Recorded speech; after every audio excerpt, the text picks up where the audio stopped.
Hello viewers, இன்றைக்கி Sunday special mutton biryani பண்ண போகிறேங்க. பிரியாணினா ரொம்ப பெரிய வேலைன்னு நினச்சிக்காதீங்க. அது ஆக்சுவலாக ரொம்ப சின்ன வேலை தான். சின்ன வேலைன்னா என்ன, மசாலாவை போட்டு வெஜ்ஜு நான்வெஜ்ஜை போட்டு அரிசியை போட்டு வேக வச்சு இறக்கிட்டோம்னா பிரியாணி ரெடி ஆயிருங்க. ஈஸியாக சிம்பிளாக பிரியாணி பண்ணிடலாம். எப்படி பண்ணுறதுன்னு பார்க்கலாம் வாங்க. இப்போ இந்த மட்டன் பிரியாணி பண்ணுறதுக்கு 1/2 கிலோ மட்டனுங்க. இது 1/2 கிலோ தான் எடுத்துருக்கோம் நாங்கள். எங்களுக்கு போதும் அதுதான். உங்களுக்கு எவ்வளோ வேணுமோ எடுத்துக்கோங்க. 1/2 கிலோ எடுத்துகிட்டு 1/2 ஸ்பூன் எண்ணெய் விட்ட போதும், எண்ணெய் தேவையில்லை. அந்த மட்டனை கொஞ்சம் வதக்க போகிறேன் நான். வதக்குனா அந்த தண்ணி வரும்லங்க, அந்த தண்ணி வர வரையும் கொஞ்சம் நேரம் வதக்கிட்டு உப்பு, மஞ்சத்தூள், மிளகாத்தூள் போட்டு வேக வச்சுக்கிறோம். ஏன்னா சிக்கன்னா தான் நம்ம டைரெக்டாக பிரியாணி பண்ணிடலாம்.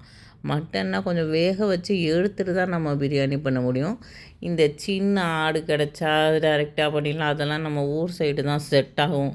எனக்கு இங்கே டெல்லியிலலாம் செட் ஆகாது. என்ன மட்டன் வாங்கினாலும் அதை நான் வேக வச்சு தான் மட்டன் பிரியாணி பண்ணலாம். அதனால் அதை நான் வேக வச்சுக்கிறேன். 2-3 விசில் விட்டு வேக வச்சுக்கிறேன். நம்ம பிரியாணி பண்ண போகிறோங்க. நான் எப்பயும் பிரியாணி கடாயில் தான் பண்ணுவேன், குக்கர்லேயும் பண்ண மாட்டேன். குக்கரில் திருப்பி தண்ணி நிறையா ஊற்றி அது இது பண்ணேன். இந்த மாதிரி கடாயில் நல்ல ஒரு டைட் கடாய் இருக்கும் பாருங்கள், டக்கனோட இந்த மூடியோட. நான் வேறு ஹிந்தி அடிக்கடி வருங்க, சாரிங்க அண்ணா. அந்த மாதிரி எடுத்துக்கோங்க. இப்போ இது வச்சுக்கோங்க. வச்சுட்டு 2 ஸ்பூனு எண்ணெய், 2 ஸ்பூன் நெய் போட்டுட்டு சோம்பு, பட்டை, கிராம்பு, ஏலக்காய், பிரிஞ்சி இலை, என்ன ஐட்டம் இருக்குது எல்லாமே, இந்த மசாலா ஐட்டம் அதை போட்டுக்கோங்க. வெங்காயத்தையும் கோர்ஸாக அரைச்சி வச்சுக்கோங்க. 2 வெங்காயம் இல்லை, 1.5 வெங்காயம் போதும். 1.5 வெங்காயம், 1 தக்காளி, இஞ்சி பூண்டு பேஸ்ட்டு, அப்புறம் 2 பச்சை மிளகாய். இவ்வளோ தான் இதுக்கு மசாலா. இது நம்ம பச்சையாக தான் நான் அரைச்சி வச்சுருக்கோம். அதனால் கொஞ்சம் நல்லா அதை வதக்க விடுங்க. கொஞ்சம் நிறம் மாறுற அளவு ஃபஸ்ட்டு வெங்காயத்தை வதக்கிக்கோங்க, இஞ்சி பூண்டை வதக்கிக்கோங்க, அதுக்கப்புறம் தக்காளி வதக்கிக்கோங்க.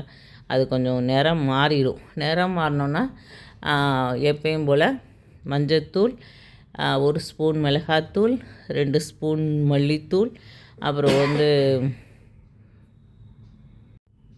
இதெல்லாம் போடணும். அதுக்கு முன்னாடி நம்ம மட்டனையும் சேர்த்துக்கிறோம். வேக வச்ச மட்டனையும் போட்டுக்கிறோம். வேக வச்ச மட்டனு அதில் கொஞ்சோண்டு தண்ணி ஊற்றி நம்ம மிக்ஸ் பண்ணிக்கலாம். குக்கரில் கொஞ்சம் மசாலா இருக்குல்லங்க, அதையும் கொஞ்சம் மிக்ஸ் பண்ணிவிட்டு 1/2 ஸ்பூன் மஞ்சத்தூள், 1 ஸ்பூன் மிளகாத்தூள், 2 ஸ்பூன் மல்லித்தூள் போட்டுட்டு மட்டன் மசாலா கிடைக்குதுல்ல, சக்தியோ ஆச்சியோ மட்டன் மசாலா ஒரு ஸ்பூன் போட்டுக்கோங்க.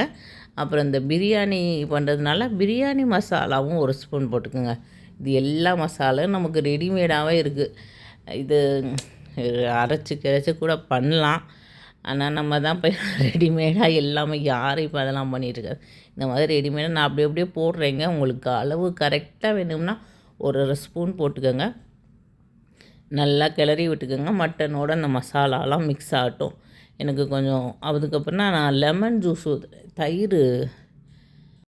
தயிர் இப்போ கொஞ்சம் நாளாக வீட்டில் இல்லைங்க. அந்த குளிர்னால தயிர் சாப்பிடாமல் இருக்கிறனால நாங்கள் தயிர் வச்சுக்கல. அதனால் லெமன் ஜூஸ், நிம்பு இருக்குது, நிம்பு கூட ஏதோ ஒரு இதில் கிடச்சதுனால நிம்பு இருந்துச்சு, அதே நான் 5 ஜூஸை ஊற்றுறேன் நான்.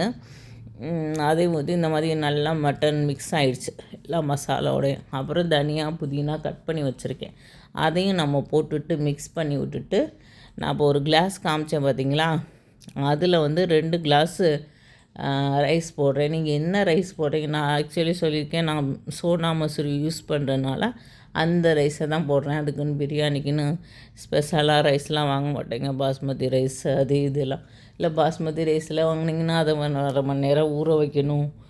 அப்படி இப்படி கொஞ்சம் அதுக்கு எக்ஸ்ட்ரா ஒரு வேலை இருக்கும். நான் சோனா மசூரி சாதம் வடிக்கிற அதையும் யூஸ் பண்ணுறதுனால இதில் 1.5 கிளாஸ் போடுறதுனால 3 கிளாஸ் கிட்ட தண்ணி ஊற்றிட்டு உப்பு போட்டுட்டு ரைஸையும் போட்டுட்டு இந்த கொதிக்க வைக்கணும். ஃபஸ்ட்டு இந்த குக்கரில் இருக்க மசாலாவை விடக்கூடாது. அதில் தான் இருக்குது டேஸ்ட். அதில் இருக்க கொஞ்சோண்டு தண்ணி, மட்டன் வேக வச்ச தண்ணி, அந்த மசாலா அதை விடக்கூடாது. அதுதான் நமக்கு டேஸ்ட்டே வரும். அதை போட்டுட்டு இதை மூடி வச்சுருங்க. மூடி வச்சு 5 நிமிஷம் கொதிக்க விடுங்க. கொதிக்க விட்டுன்னா அரிசியை போட்டுருங்க. அரிசியை போட்டுட்டு திருப்பி மூடி வச்சுருங்க. திருப்பி மூடி வச்சிங்கன்னா அப்போக்கப்போ திறந்து பாருங்கள். கீழே கனமாக இருந்ததுன்னா அடியெல்லாம் பிடிக்கிறதுக்கு சான்ஸே இல்லைங்க. பிடிக்கவும் பிடிக்காது. சிம்மில் வச்சுருங்க. கிளறி விட்டிங்கன்னா நமக்கு சூப்பரான ஒரு மட்டன் பிரியாணி ரெடி ஆயிடும். சிம்பிளாக ஈஸியாக, ரொம்ப நம்ம வேலை பண்ணணும்னு இல்லைங்க. மட்டன்னா முன்னாடி வேக வைக்கணும். சிக்கன்னா டைரெக்டாக பண்ணிடலாம். இந்த மாதிரி ட்ரை பண்ணி பாருங்கள். இல்லை தான் 10 நிமிஷம் கழித்து திறந்து பார்த்திங்கன்னா மட்டன் பிரியாணி ரெடி ஆயிரும். ரொம்ப நல்லாவே இருந்துச்சு, டேஸ்ட்டாகவே இருந்துச்சு. அதுக்கப்புறம் நான் சிக்கன் கிரேவி பண்ணியிருந்தேன்.